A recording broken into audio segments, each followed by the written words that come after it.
He wasn't aware that he had to wear the mask during the flight.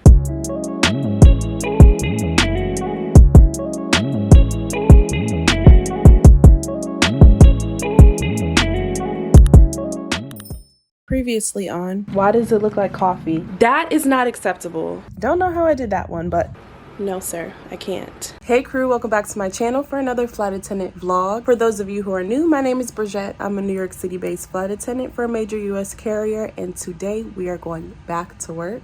We are on call for 3 days and we are sitting airport standby. For those of you who don't know, airport standby is basically when you sit in the airport for a certain amount of hours on call, and they will call you to relieve a flight attendant that may be boarding a flight or to take a flight attendant's position, and you have about 15 minutes to arrive at the gate. So that's our plans for today. Do I want to get used? That's a good question. I haven't made up my mind on that, but I will probably see you guys again once I get to the airport. So see you in the next clip. Hey.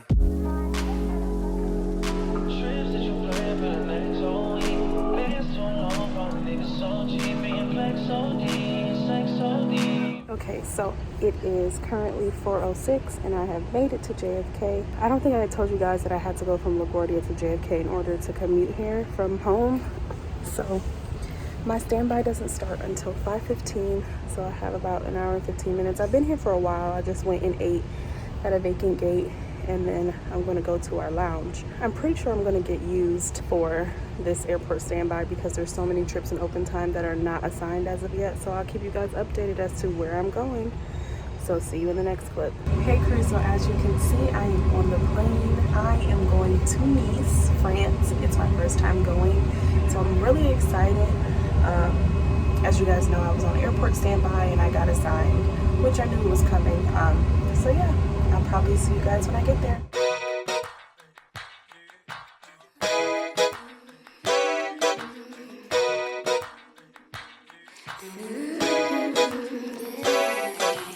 Hey crew, so please excuse my greasiness. We have made it to Nice, France.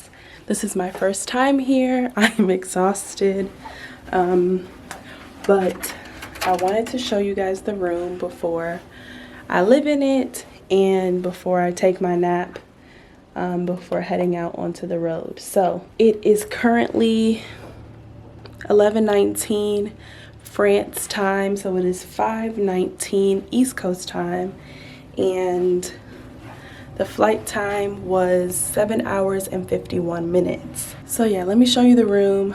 I'm gonna bathe and unwind, and then we will have a crew debriefing of what went down on the flight and to get here and everything. So I'll see you guys in the next clip. So I'm already doing a bad job at vlogging because right after I ended that clip, I told you guys I was going to show you the hotel. Well, that didn't happen, and I just remembered as coming out of the shower that I didn't show you the hotel before I started living in the room. So we'll do a quick overview, even though it already looks like someone's lived in here. Let's get right into it. So what's special about this bathroom is that it has a bidet and a toilet.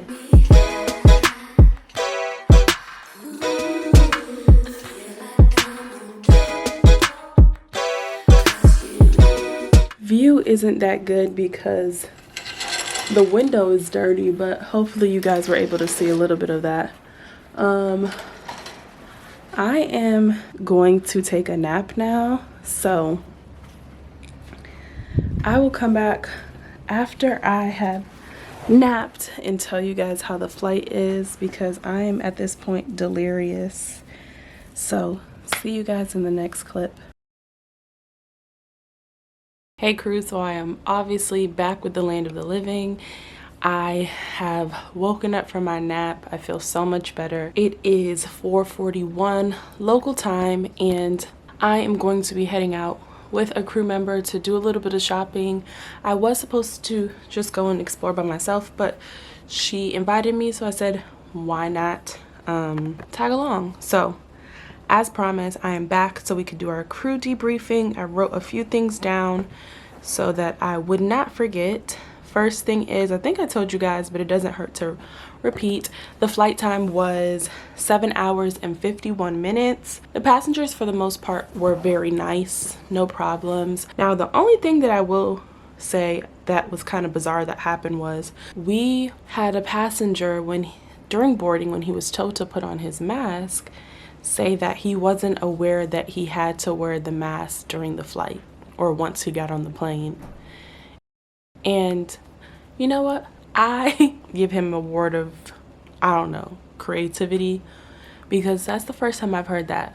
I don't know how long we've been dealing with this panorama. Is it 2 years yet that he wasn't aware that the mask was required? So I give him an A for creativity. Other than that, we had no problems. When we got to the airport, there was almost a Humpty Dumpty situation.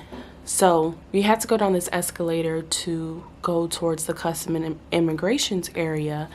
And that area down at the bottom of the landing of the escalator was full with people. Well, you know an escalator is going to keep moving. It doesn't know that there's a blockage or a pileup right off of the escalator. So it's on its cycled motor or cycle routine. So the first group of people go down, which I'm in the first group of people, and we're thinking that the people who are in front of the escalator will move. Like, generally that will be what will happen. Well, that didn't happen. So the first person hit the bottom of the landing. No one moved. The second person hit the bottom of the landing. No one moved. And you know, the escalator is still pushing us. So then when I got there, it was almost a pileup. And then there was a person behind me. So that was scary for a split second.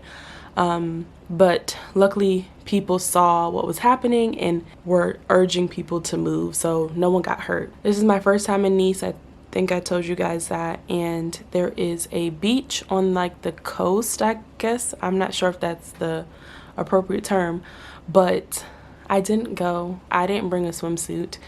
So don't be like me. If you are a new hire flight attendant, or you want to be a flight attendant, or if you're traveling, always have your swimsuit packed. I never have mine packed. I don't know why. And the last thing I want to tell you guys before I go is that one of my crew members was saying, you know, be careful, be vigilant, because she was pickpocketed here recently sometime, and they took everything, her wallet, her passport, it all. So I am bringing my bag. I'm not bringing the camera, unfortunately, so I will try my hardest to take clips on my phone and see what we have for this vlog, but I can't risk this camera getting stolen, and then there will be no vlogs for good because all of my footage is on here. So that's about it. I will most likely come back and speak to you guys once I get back from my little adventure on the road. And yeah, so I'll see you in the next clip.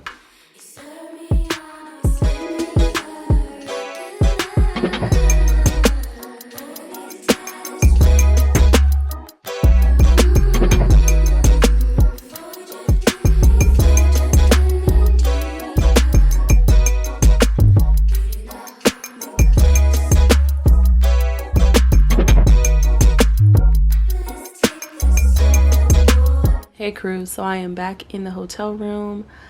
I am exhausted. I had so much fun today with the crew member that I went out with. I'm so happy that I went out with her. And yeah, I didn't do any clothes shopping, which is good because I don't really need to spend any money on any clothes right now. And I went to this place that sells like olive oil, but is also known for their soaps, and I got a few bars of soaps that I'm excited to use. I will, if I haven't already, I'll insert that clip now so you guys can see.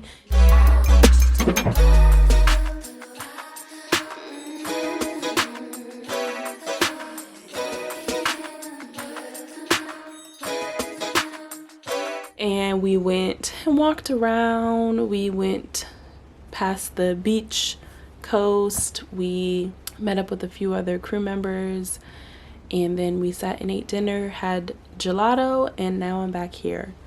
So I really enjoyed my afternoon, and I am now ready to go to sleep. Tomorrow morning I am going back out with that crew member because our report time's not super early, to go back to the grocery and get the French butter and stuff to eat on the flight back to the States. So I know I've talked about French butter previously when I went to Paris. If you haven't watched any of those vlogs, I will link them right here. But they have this specific brand that is like a salted butter, and it is so good, and flight attendants love it. So if you have any flight attendants in your life that can travel to Paris or France in general, ask them to bring you back some salted butter so you can try it. Enough rambling for tonight. I will see you guys in the next clip, which will be tomorrow. So have a good night. Good morning, crew. It is 8:46. And I just came from the grocery store with one of the other crew members that I went out with last night. I end up having to get food for the flight back, even though I took my time and meal prepped, but my refrigerator was not working last night and all of my food is spoiled. So we went across to the Monoprix, I believe it's called, and got some food. I have to start getting ready for work. I just have to change into my uniform and stuff like that, but I'm still tired. Luckily, I'm on first break. Knock on wood, I'll still be tired later once we get on the plane to sleep because I need the rest. I guess I can show you guys what I got before I pack it up. This is like a little kid, but it's like a ham and cheese sandwich. And then I got this like pasta that I guess you put in hot water and you microwave for 5 minutes. I don't have a microwave, so I'm going to be using my Hot Logic. And of course, I got some butter. So I got myself like a little croissant for breakfast, and I'm about to make myself some tea, and that will be my breakfast. Other than that, I don't think I have anything else to report. So most likely I will see you guys again once I get back to New York, or I don't know, we'll see. So see you in the next clip. Hey crew, so it is 3:07 and I have just made it back to JFK. I will update you guys on how the flight was and everything that happened when I get back home. We have 1 day off and then we work a 2-day trip tomorrow, so I will see you in the next clip. Hey crew, so I am back home and I just wanted to remember to close out this vlog and do a quick crew debrief and then talk about a few things. The first thing, let's speak about the flight, is everyone was fine. Boarding was fine. The passengers were fine throughout the flight. The only thing that was kind of weird was during boarding, there was a family that came on towards the end of the boarding process. And you know, most of the time, especially if it's a full flight, if you are boarding towards the end of the boarding process, most likely the overhead bins will be full. So they came on, I saw them, you know, like standing up. So I decided to approach them to see if they needed any help. In that moment, another passenger, totally outside of their like group of people that they were traveling with, was trying to put away her suitcase in the overhead bin. And the husband of that group basically yelled at her and was like, no, you can't put your suitcase in there. That's our overhead bin. And I saw an argument about to escalate. So I came over and I was like, you know, it's okay. You can actually put your suitcase right here. It'll fit in perfectly. And she's like, thank you so much. And then she looks at the guy and is like, you don't tell me where I can put my stuff. I can put my stuff in any of these open overhead bins. You don't own any bins. So I help that lady, she sits down, and now the gentleman who yelled is still standing up, and I'm like, is everything okay? He's like, there's no space for our bags. We need to put our bags up. I said, okay, well, how many bags do you have? And he's still repeating that there's no space for our bags. We need to put our bags up. I paid to check my bag. I paid for this flight. And I'm like, okay, sir, well, how many bags do you have? And he's still repeating the same thing over and over. And then I'm like, okay, well, I can't help you if you won't answer my question. How many bags do you have? And we can go from there. So while he's still continuing to repeat the same thing over and over, his wife was like, we just have these few bags. And I'm like, okay, well, I'm not sure what the problem is because there's 2 open overhead bins right above you. So she's like trying to calm him down. And he's still, you know, going on about there's no overhead bin space. And she's like, it's okay, there's 2 bins in front of us. It was just a bizarre experience. So after figuring out there was really not much I could do for him, I walked away. But other than that, the flight was fine. I really enjoyed myself in Nice. I would definitely recommend you guys, if you're looking for a place to vacation, I would say Nice. Now, the more serious house note is I wanted to address a few things with you guys that I have been experiencing lately from crew members, and I want you to be receptive to this. While I enjoy, sharing my tips with you guys, especially for the ones of you who are aspiring flight attendants and want to become flight attendants, nothing that I share is a guarantee for you to get the job. It's just tips that I wish I knew when I was applying. So it is kind of off-putting when I receive messages from people saying, basically not outright blaming me, but implying that, they used the tips and they didn't work. The next thing I want to talk about is, please do not ask me to look over your resume. I don't feel comfortable looking over anyone's resume because I am not trained to do that, number one. And number two, that's not something that I ever said that I was going to do. I know that some people need help, but I didn't know anything about the industry when I applied, and I just Googled it. I also don't want to jeopardize my job by doing something that could come back and, negatively impact me in any way. So I think for right now, I will be putting a halt on any new hire or training videos until, the application process for all of the airlines that are hiring right now are closed, because the amount of communications I've received in the past few weeks has become overwhelming, and I just want to be honest with you guys. So that is my quick update for you. This is the end of this vlog. If you've made it to the end of the vlog, thank you so much for watching. And we actually work tomorrow, so there will be another vlog tomorrow too. But as always, stay safe and see you soon.